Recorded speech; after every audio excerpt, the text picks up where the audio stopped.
I mean, this is like you would need to put in real effort on NBA 2K to like put up a For line sure. like this. But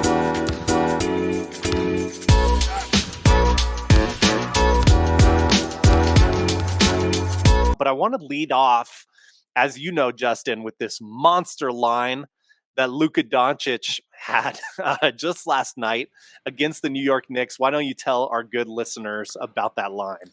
Yeah, for sure. So this took place last night. The Knicks taking on the Dallas Mavericks. The Mavericks pulling off the win in overtime, 126-121, led by Luka Doncic. I mean, this was just an insane game. And I think when you see Luka, he's very unique compared to the other players in the league. He's really kind of a Dirk 2.0, so to speak. I know that's maybe other people have used that comparison, but I think it's valid here. Just the way he's very crafty in his scoring points, he just really catches you to sleep, and he's just really such a joy to watch. And his stat line is just unbelievable.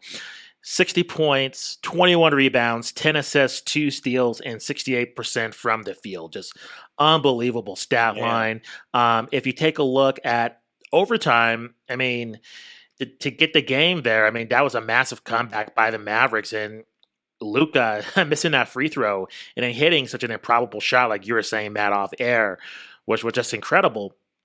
And really, I mean, if you take a look at overtime, both teams really struggled until around a minute and some change left until Luka scored. I mean, it was both teams going really cold from the field in extra time until Luka kind of broke kind of that cold streak. So he could have had more in overtime, but an unbelievable stat line.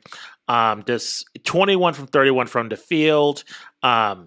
16 from 22 from the line. I mean, this goes back to when we were talking to Chuck Cooperstein just earlier this season about his free throw shooting. Just imagine if he was, 21 from 22. I mean, just if he's improves upon that, it'd just be unbelievable. So he tops the franchise record that Dirk set. That was 53 points back in December in 2004. So just an unbelievable performance by Luka. Absolutely. And one of the things I wanted to mention with this is looking at the most current ratings or most current odds, that is, for MVP. Luka is now tied in first with Jason Tatum at plus 275 on Bovada. Yeah, and I mean, this game only adds to that resume there. I mean, a really big standout game.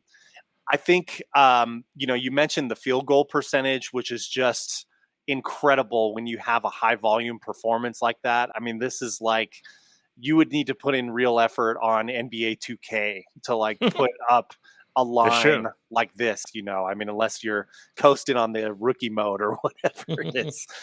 So Luka just living that video game play style in real life. And I think where I agree with you on that Dirk comparison, especially, is that the whole time you watch Luka, and we've talked about this before, but he doesn't kill you with his speed. He doesn't kill you with, now he is a beast of an athlete and he can push people around with his frame and his weight and his height, but he doesn't really like dazzle you in terms of blowing by people. Like, it's not the same experience as watching Ja Morant, who we'll talk about in a minute here. But it's super impressive because he still just gets where he wants to go. There was this timed alley-oop that he had with Dwight Powell. I believe it was still during regulation where, Dwight Powell kind of sneaks in the lane and he's not all that big for a power forward, but they just sneak by and Luka takes his time to get there and draws the defense away to where right in the middle of the lane, Dwight Powell has a wide open alley-oop and Luka, of course, throws the perfect lob for him to get there right in the nick of time to dunk it in. So these are the things watching Luka that I think make him so unique. These are also the things watching Luka when I see a line like this that I'm glad to see Luka look super happy playing in that game because it was a competitive game against the New York Knicks, who have lost their last 4 games and are not a top team in the NBA, though they've been doing better of late. So I wonder, again, the issues like we talked about with Casey Kiernan, the sustainability of this model with Luka and how far they can go in the playoffs, whether the Western Conference Finals was a trend that will be commonplace, like the Mavericks are going to be really familiar getting there, or was that just an outlier last season? Now, it it's easy to go in favor of Luka's just so incredible when he drops a line like this. But is it sustainable in the playoffs? I think is still the main question. I don't want to detract from his incredible historic line. We don't see things like that. We've never seen something like that in NBA history. Um, but these are still the questions that remain.